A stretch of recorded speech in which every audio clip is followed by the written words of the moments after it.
ना मैं कुछ और चाहता था, लेकिन मेरे वालिद कुछ और चाहते थे। लेकिन हालात और वाकयात की तरतीब न मेरे वालिद की ख्वाहिश पूरी कर सकी, न मेरे अंदर की। बचपन में जब 3 साल के थे तो उन्हें पोलियो की वजह से उनकी टांगें इस्तेमाल के काबिल नहीं रही।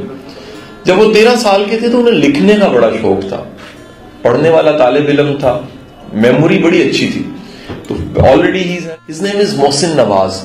मोहसिन नवाज साहब कहते हैं मैं 13 साल की उम्र में घर के किसी कोने में पड़ा। मुझे ये नहीं देखना कि मेरे पास क्या क्या नहीं है, मुझे ये देखना है कि मेरे पास क्या क्या है। मुझे अपने आप पे तवज्जो देनी है। मैं दुनिया को बता दूंगा कि मैं किसी पर बोझ नहीं हूँ। मोहसिन नवाज साहब की ज़िंदगी से आपको अपनी ज़िंदगी के लिए कोई सबक तो मिला होगा कि जिंदा दिल लोग कैसे लोगों के नेगेटिव रवैयों को अपनी कमज़ोरी नहीं बल्कि ताकत बनाते हैं। अस्सलाम वालेकुम ख़वातीनो हज़रात, वेलकम किया जाता है आप लोगों को उर्दू रेडियो डॉइचलैंड में। उर्दू रेडियो डॉइचलैंड लेकर आता है जनाब बड़े ही मुनफरिद प्रोग्राम, और अगर अभी तक आपने उसको सब्सक्राइब नहीं किया है तो यूट्यूब पे जाके जनाब आप लोग सब्सक्राइब कर लें और फेसबुक पे जो है आप लोग लाइक कर लें ताकि आप हमारे इस तरह के दिलचस्प प्रोग्राम देख सकें। पूछना चाहूंगी सर कि जिंदगी ज़ाहिर होती है और एक रवैया नहीं, इसमें आपको मुख्तलिफ रवैये जो हैं उनको फेस करना पड़ता है, एटीट्यूड लोगों के। एक जी। जगह आप देखते हैं कि तारीफें हो रही होती है तो दूसरी जगह कहीं न कहीं पर ठेस भी लगती है। इन रवैयों को कैसे सही किया जाए? आप क्या समझते हैं कि हमारे यहाँ इस चीज़ की कमी है कि हम ऐसे लोगों को जो कि वाक़ई इस तरह हों उनको एक्सेप्ट नहीं करते हैं और उनको और डिग्रेड करते हैं जैसे कि आपकी लाइफ में खुद हुआ। इनको पॉज़िटिव कैसे किया जाए? देखिए, हम किसी की पॉज़िटिविटी के ज़िम्मेदार तो नहीं हैं। हर शख़्स अपनी एबिलिटी को खुद पहचान सकता है। हम एटीट्यूड के रिस्पॉन्सिबल हैं। एटीट्यूड का मतलब होता है टुवर्ड्स सिचुएशन हमारा रिस्पॉन्स। किसी सिचुएशन के बारे में जो हमें पावर ऑफ चॉइस दी जाती है दिन भर में, मैमूना, हमारे पास हर सिचुएशन के बारे में 2 से ज़्यादा चॉइसेस होती हैं। बिल्कुल, हम ऐसा करें या वैसा करें। तो ये जो अल्लाह ताला ने इंसान को चॉइस की पावर दे दी है ना, ये है बेसिकली वो चीज़ जो कि एक वाहिद चीज़ मैं अगर आपको बताऊँ जो ज़िंदगी को कामयाब बनाने के लिए आपकी सबसे ज़्यादा मैटर करती है, वो आपका एटीट्यूड है। अच्छा, बिल एटीट्यूड में ये भी है कि दुनिया आपको किस नज़र से देखती है, ये नहीं मैटर करता। अच्छा, बिल्कुल। मैटर ये करता है कि आप अपने आप को किस नज़र से देखते हैं। हुँ, क्योंकि अगर आप अपने आप को इज़्ज़त की नज़र से देखते हैं, आप अपने बारे में अगर अच्छा सोचते हैं, तो दुनिया चाहे जैसा सोचती रहे। आपके बारे में आपकी सोच ही आपको बनाने या फिर बिगाड़ने या कामयाब या नाकाम बनाने पर मुंतज होती है। हुँ। लिहाज़ा ये बड़ी अहम बात है कि एटीट्यूड का मतलब है कि मैं अपने साथ क्या करूँगा, मैं अपने बारे में कैसा सोचूँगा, ये फ़ैसला। आप देखते हैं आजकल के हालात जिस तरह के चल रहे हैं, लोग कितने डिप्रेशन और मतलब छोटी-छोटी सी बातों पे हम ये कहते हैं कि जनाब हमें डिप्रेशन हो गई है, हम हालात से तंग हो गए हैं। आप हुँ, ये हुँ। समझते हैं कि वाक़ई हालात ऐसे होते हैं या इंसान की वही चीज़ के एक एटीट्यूड है, एक उसके अंदर टेंडेंसी है इस चीज़ को ज़्यादा फ़ील करने की? क्योंकि मैं देखती हूँ कि जो माशाल्लाह हिम्मत वाले लोग होते हैं, वो हिम्मत अपनी इतनी दिखाते हैं कि वो माशाल्लाह दुनिया फ़तह कर लेते हैं। और बाज़ लोग जो कि सब कुछ होते-साथे भी अपने आप को इतना नीचे कर देते हैं अपनी नाउम्मीदी से, अपने एटीट्यूड से कि वो कुछ भी नहीं कर पाते हैं। तो आपका इस बारे में क्या ख़्याल? कभी ना भूलने वाला एक सबक है, जो हम सुनते तो रहते हैं कई दफ़ा स्पीचेज़ में, मोटिवेशनल स्पीकर्स की ज़बानी, किताबों में, बहुत सारी जगहों पे अब ये सबक लोगों को समझ में आने लगा है। इंसान तरक्की कर रहा है ना, तो इंसान के शऊर में जो इज़ाफ़ा हो रहा है, उसमें लोग अब इस चीज़ को पहचानने लगे हैं। क्या? कि हालात जो हैं हुँ, उनके रहमो करम पे उनके मुताबिक अपनी फीलिंग्स को नहीं ढालना होता, बल्कि अपनी थॉट्स और अपनी फीलिंग को इस तरह से नशो-नुमा देना होती है कि हालात पर आप काबू पाने में कामयाब हो जाएँ। यानी हम हालात के मरहून मिन्नत ना हों, बल्कि हालात हम खुद से क्रिएट करते चले जाएँ। हमारी जो थॉट्स हैं, ये एक बहुत ही पावरफुल एनर्जी है। हमारी फीलिंग्स एक लाजवाब, लाज़वाल किस्म की चीज़ है। हम अपनी थॉट्स के ज़रिए अपनी सिचुएशंस को क्रिएट कर सकते हैं अपने मुताबिक उनकी तराश खराश कर सकते हैं, ढाल सकते हैं। शर्त यह है कि आपका बिलीफ सिस्टम है कि नहीं, आपका यकीन इस पे है कि नहीं कि आप क्या कर सकते हैं या नहीं। सिर्फ और सिर्फ जो नताइज पर फर्क पड़ता है वो इस चीज से पड़ता है कि लोग सेल्फ डाउट में चले जाते हैं। लोग ये सोचते हैं कि शायद मैं ऐसा नहीं कर सकूंगा, और ये इसलिए सोचते हैं, जब हम बच्चे थे तो हम अगर गिरते थे तो हम गिरकर दोबारा उठ खड़े होते थे। हमारे ध्यान में कभी ये ख्याल नहीं आता था कि हम दोबारा खड़े नहीं हो सकेंगे। हमारे ध्यान में कभी ये ख्याल नहीं आता था कि इसका जिम्मेदार कोई दूसरा है, क्योंकि उस वक्त हम बहुत पॉजिटिव थे, हमें सेल्फ डाउट नहीं था।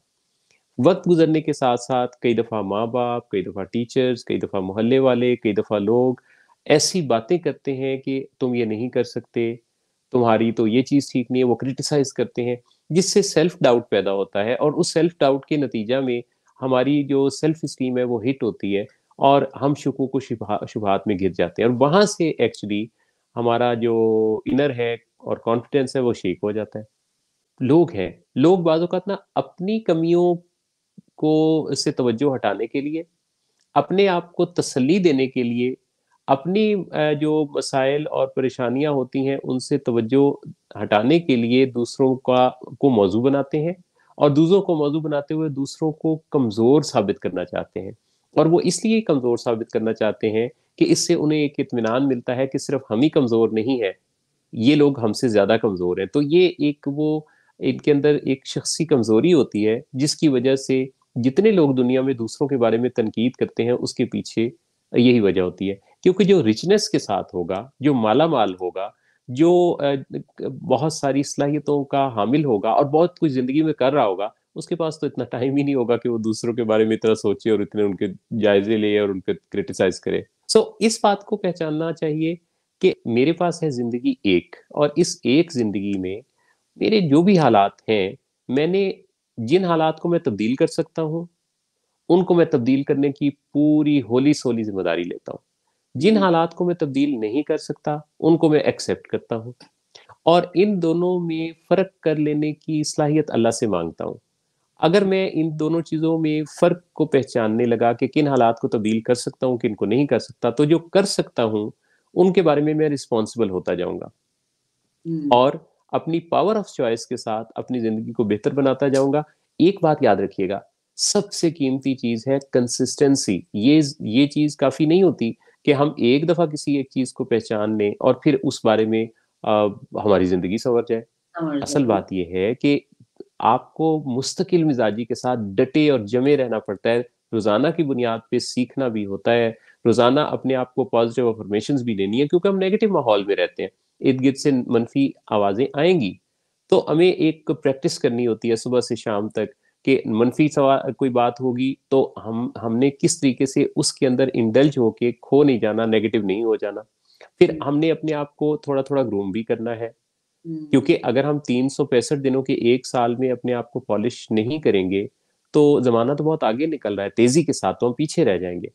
और फिर हम्बलनेस के साथ भी, यानी ये भी नहीं कि हम इतराने लगें कि मैं तो बहुत कुछ तुरुम खान हूँ कि मुझे ये चीज़ें, आजिज़ी, इनकिसारी और खुदा ताला का शुक्र अदा करते हुए, और दूसरों के साथ अच्छा सलूक करते हुए, दूसरों के साथ लड़ाई झगड़ा, तनकीद, मनफी रवैये, यकीन माने कि सिवाय अपना नुकसान करने के, अल्टीमेटली आप देख लीजिए कि कोई किसी से भी कोई मनफी रवैया इख्तियार करता है तो अल्टीमेटली वही खसारे में रहता है। जैसे दुनिया में ज़ाहिर-सी बात है, हम कोशिश अगर हम अपनी ज़ात तक की कोशिश करें तो हम अपने आप को पॉज़िटिव रखने की पूरी कोशिश करते हैं। मगर हालात, लोग, वही बात जो अभी ह आपने फरमाया कि इस तरह के हालात होते हैं, लोग होते हैं जो कि खुश नहीं रहने देते। आपकी नज़र में कैसे लोगों के साथ ताल्लुकात को थोड़ा-सा मध्यम कर देना चाहिए? क्योंकि एक तरह से अगर इस्लामी और हमारे रिलिजन के हिसाब से देखा जाए तो जी मिलते भी रहना चाहिए। अगर खानदान, फैमिली में ऐसे लोग हैं तो आपको मिलना भी है, उनसे बातचीत भी करनी है। तो आप क्या समझते हैं कि इन रिलेशनशिप को, जो कि आजकल के दौर में ज़्यादा बढ़ता जा रहा है, इसमें हुँ। अपने ताल्लुकात को महदूद किस तरह रखा जाए जिसमें आपके लिए एक तरह से पॉजिटिव पहलू भी हो और उसमें उन लोगों से ज़रा-सा हट भी जाए आदमी, या उन तकलीफों से थोड़ा-सा हट जाए? बड़ा बड़ा खूबसूरत आपने लफ्ज़ बोला है, मध्यम। हुँ, बाज़ जगहों पे ना मध्यम करने की ज़रूरत पड़ती है। जी। वो लोग जिनके, इसका एक बड़ा टेस्ट है आसान सा, वो लोग जिनके साथ मिलने के बाद आप अपने आप को कमजोर, नालायक और ऐसा महसूस करने लगे कि जैसे आप कर नहीं सकते, आपकी ताकतवर जरूरत पड़ती हो, आप के अंदर जो है वो मनफी जज्बात उभरते हो, आपके अंदर गुस्सा, चिड़चिड़ापन, बेचैनी, जेलसी, इस तरह के इमोशंस सर उठाते हो, क्योंकि ये हमारे फितरी जज्बात हैं, ये परवान चढ़ते हो। जिन हाँ। लोगों के साथ करीब होने से, बात करने से, उनको अस्सलाम वालेकुम कह दें। अच्छा, अब रहा मामला कि वो अगर रिलेटिव हैं, तो बाद रिश्तों को निभाया इस तरह से भी जा सकता है कि जस्ट उनके साथ वाजिबी सा ताल्लुक, फासले से, डिस्टेंस से, सलाम दुआ वाला रख लिया जाए। अगर वो आपकी लाइबिलिटी नहीं है तो कोई ऐसा मसला नहीं होगा, बड़े अच्छे तरीके से आप उनसे डिस्टेंस को मेंटेन रखते हुए, उनका असर ना रहते हुए आप सोसाइटी में मूव कर सकते हैं, सरवाइव कर सकते हैं। लेकिन मनफी लोगों के करीब होने से बहरहाल हमारे ऊपर बहुत असर आता है, टॉक्सिसिटी पैदा होती है। फूलों और कांटों के फर्क को भी हमें समझ लेना चाहिए। जहाँ कांटे होंगे हमारे दामन तो उलझेंगे, जहाँ फूल होंगे हमारे दामन से फूलों की खुशबू तो आएगी। अच्छा, इसमें एक जगह ये भी सवाल आता है कि बाज़ दफ़ा हालात से तंग आके आजकल के हालात में मैं आए दिन ये चीज़ें सुनती हूँ और मुझे इस चीज़ पे बड़ा ही अफ़सोस है कि ये चीज़ हमारे आजकल के हालात, या तो ये जो बीमारी आजकल उरूज पर है शायद ये इसका करना धरना है, या फिर हम कह सकते हैं कि डिप्रेशन और हालात कुछ इतने ज़्यादा स्ट्रिक्ट हो गए हैं कि हर आदमी खुदकुशी की तरफ रवां-दवां है और उसको लगता है कि शायद यही एक ज़िंदगी का हल है। हालाँकि माशाल्लाह से मैं देखती हूँ कि लोग सब उनकी वो बिल्कुल सेहतमंद होते हैं, वो बिल्कुल सही होते हैं, मगर इस तरफ रुझान जो बढ़ता जा रहा है, सर इस बारे में आपका क्या ख़्याल है? आप क्या समझते हैं? देखिए, ये एक नफ्सियाती आर्ज़ा है, बाकायदा एक नफ्सियाती बीमारी है। हुँ, जब भी आपके जानने वालों में किसी को आप ऐसी बातें करते पाएँ कि मैं जीना नहीं चाहता, मैं अपनी ज़िंदगी से तंग आ गया हूँ, इससे तो बेहतर है मैं मर जाऊँ, हुँ, या कुछ वो कटा-कटा सा रहने लगे, डिसफंक्शनल हो जाए, काम करने को दिल ना चाहे, हुँ, ज़ारो-कतार रोता हो और मायूसी की बातें करता हो। तो यहाँ उसको मोटिवेट करने से भी ज़्यादा इम्पोर्टेंट शायद ये हो कि किसी साइकियाट्रिस्ट को दिखाया जाए। अच्छा, जो इस तरह की ज़हनी कैफ़ियत में होता है, वो खुद कभी अपने आप को बीमार नहीं समझता। इसीलिए घर वाले, दोस्त, अहबाब जब ऐसे किसी मायूस शख्स को देखते हैं, तो उसको तसल्लियाँ देने पर वो वक़्त सर्व करते हैं। एक्चुअली उस मौके पे उसको तसल्ली देने से भी ज़्यादा इम्पोर्टेंट ये है कि जान लिया जाए कि जब कोई ऐसी बात करता है कि मैं अपनी ज़िंदगी ख़त्म करना चाहता हूँ, और आप उसको लेक्चर सा दे देते हैं कि ज़िंदगी तो बड़ी कीमती है, हराम की मौत क्यों मरना चाहते हो, इस तरह की बातें। ये बातें हो सकता है वो आपकी सुन ले, लेकिन ये बातें उसके ब्रेन के अंदर कोई केमिस्ट्री को चेंज नहीं कर सकेंगी। केमिकल्स हैं, कुछ 16 तरह के केमिकल्स हैं ब्रेन में, जिनके तवाज़ुन के साथ हमारी सोचें बैलेंस होती हैं। अब अगर उनकी सोचों में कोई केमिकल ऐसा है जिसके उतार की वजह से, जैसे कि सेरोटोनिन की कमी की वजह से बाज़ औक़ात इस तरह की सोचें पैदा होने लगती हैं, तो उसका हल तो फिर दवाई की सूरत में मौजूद है। साइकियाट्रिस्ट से आप जो काम उसके लिए कर सकते हैं, साइकियाट्रिस्ट से अपॉइंटमेंट लेकर देने का काम कर सकते हैं।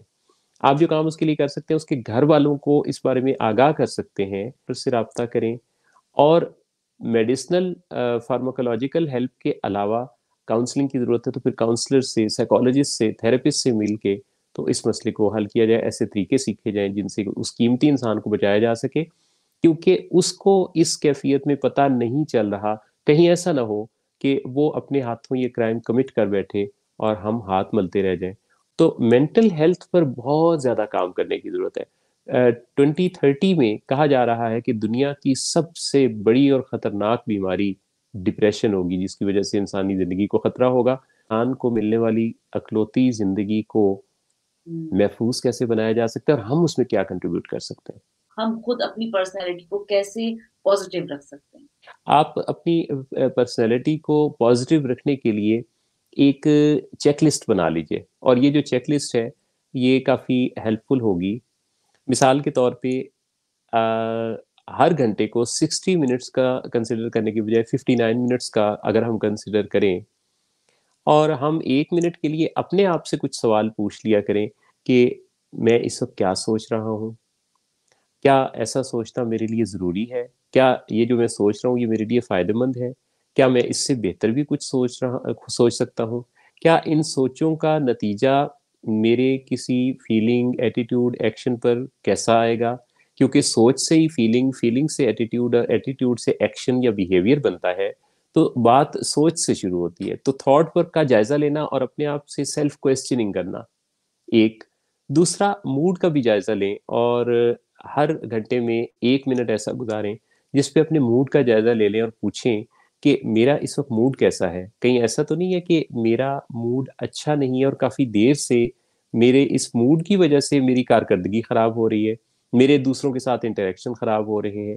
मैं जहाँ बैठा हूँ, क्या मैं उस जहाँ मेरे पाँव हैं मेरा दिमाग भी वही है? ऐसा तो नहीं है कि मेरे पाँव तो हों पाकिस्तान में और मेरा दिमाग साउथ अफ्रीका में हो। तो हाँ। अपने आप को फिर ये चेक करना कि मेरा मूड कैसा है, कहीं मैं किसी एक खास मूड पर, इमोशन पर स्टक तो नहीं हुआ। तो जब आप अपने ऊपर अपने आप से ये सवाल पूछते हैं ना, तो आपको जायजा लेने का मौका मिलता है। तो एक तो इस बात को खास तौर पे मैं उनसे मुखातिब हूँ जिनको कहीं ऐसा शक होता है कि उनके साथ मनफी सोचें उन्हें घेर लेती हैं, उनको तो लाजमी अपनी ये प्रैक्टिस बना लेना चाहिए। फिर पॉजिटिव अफर्मेशन से मदद दी जा सकती है, पॉजिटिव लोगों से राब्ता करके, पॉजिटिव लोगों को सुनकर और हम्म। पॉजिटिविटी पर काम करके। आज तो हर एक के पास 4 से 6 इंच की स्क्रीन वाली एक ऐसी डिवाइस है जी। जिसके अंदर तमाम तरह के सर्च इंजन हैं। तो लिखना, पढ़ना और सुनना शुरू कर दिया जाए ऐसी अच्छी बातों को, तो हिफाजत होती रहती है। अच्छा, एक खास बात ये भी कहना चाहूँगा कि हम जैसे खाना खाते हैं बचपन से लेके अब तक, हम मुसलसल हर रोज नाश्ता करते हैं, हर रोज खाना खाते हैं। कल भी खाना खाया था, इसके बावजूद आज फिर दोपहर का या रात का खाना खाया। उसकी वजह यह है कि हमारा एक जिस्मानी निज़ाम चलाने के लिए एक एक सिस्टम है जिसको डाइट की ज़रूरत पड़ती है। एन इसी तरह हमारी एक माइंड डाइट भी होती है। हमें रोजाना अच्छी बातों को सुनने की, सीखने की, समझने की जरूरत पड़ती है। ऐसा नहीं है कि एक दफा कोई सेमिनार अटेंड कर लिया, कोई किताब पढ़ ली तो अब ये सारी जिंदगी के लिए काफी है या काफी अरसे के लिए फिर कुछ करने की जरूरत नहीं है। बल्कि आपको इस बारे में रोजाना की डोज की जरूरत है। तो जिस तरह जिस्मानी खुराक की जरूरत है, इसी तरह जहनी खुराक की भी जरूरत है। और इस जहनी खुराक में कभी नागा ना करें और रोजाना ये डोज लें। अपने आप को अगर आप जहनी तौर पे, जिस्मानी तौर पे अच्छा बनाएंगे, इसी से आपकी एक रूह के अंदर निखार भी पैदा होगा, इसी से दुनिया की भलाई भी है और इसी से हमारी आकिबत भी है। सर, बहुत अच्छा आपने मैसेज दिया। बल्कि मैं तो कह रही हूँ कि आपकी जो बातें इस वक़्त मैं खुद सुन रही हूँ, तो मैं अपने ही एक कहते हैं ना कि मुहासबा करता है आदमी कि हाँ, हमें कहाँ-कहाँ, किस-किस चीज़ की ज़रूरत है। तो अगर इसी तरह हर इंसान आपके या और भी जितने लोग हैं जो कि इस तरह के पॉज़िटिव मैसेजेस देते रहते हैं, हम सुनते रहें, तो मुझे लगता है कि काफ़ी हद तक ये डिप्रेशन और अपने अंदर करने की कुछ कि हम ये हर काम कर सकते हैं। कि इस चीज़ की आप जैसे लोगों की इस वक़्त के हालात में मुझे लगता है कि बहुत ज़्यादा ज़रूरत है कि हमारी जो कौम है या हमारी जो यंग लोग हैं या जनरेशन है, इसको थोड़ा-सा पॉज़िटिव बनाया जाए। क्योंकि जिस तरह के हालात हैं, मुझे लगता है कि आगे चलने वाले दिनों में ये और डिप्रेशन का ही शिकार होंगे। बिल्कुल सही बात है। मेरी दिली दुआ है कि जो हमारे नाजरीन हैं, जो हमें देख रहे हैं, उनके घरों में सब सुकून रहे, सलामती रहे, सब खैर से रहें। और मुझे तो बहुत ही अच्छा लगा आज आपसे बात करके, और मुझे यूँ लगा कि मेरी जर्मनी की सैर करवा दी आपने। जितने ये प्यारे लोग इस वक्त हमें देख रहे हैं, उनका बहुत बहुत शुक्रिया। हसन रज़ा साहब का ख़ास तौर पे ज़िक्र करना चाहूँगा, जो इस चैनल के सीईओ हैं और जितने वो प्यारे इंसान हैं। मुझे तो उनसे बात करके भी बहुत अच्छा लगा। आप ही ने मेरी उनसे बात करवाई, इंट्रोड्यूस करवाया। वो कितने पैशनेट हैं और कितना शानदार जज्बा लेके लोगों को, उर्दू बोलने वालों को एक फोरम पे इकट्ठा कर रहे हैं। और उर्दू की नशर व इशाअत में जो उनका किरदार है, मैं समझता हूँ इंतहाई काबिल तहसीन है। और हसन रज़ा जैसे लोग अगर किसी भी ज़बान या कल्चर के साथ वाबस्ता होंगे, तो उसकी हिफाजत भी होती रहेगी, उसकी तरवीज भी होगी। और उर्दू बड़ी मीठी खूबसूरत ज़बान है और मुझे तो इससे बड़ा प्यार है। मुझे सच में बहुत अच्छा लगा आपके इस चैनल के थ्रू अपने ऑडियंस से मुखातिब होना, उनसे बात करना। आप खुश रहिए, खुशहाल रहिए और बहुत शुक्रिया सर, बहुत बहुत शुक्रिया। बड़ी इनायत, अल्लाह आपको खुश रखे। बहुत बहुत शुक्रिया। बहुत शुक्रिया, बहुत शुक्रिया। उम्मीद है कि आपको आज का ये प्रोग्राम जो है यकीनन बहुत पसंद आया होगा। मुझे लिए अपनी होस्ट मोना को इजाजत दीजिए। अल्लाह हाफिज।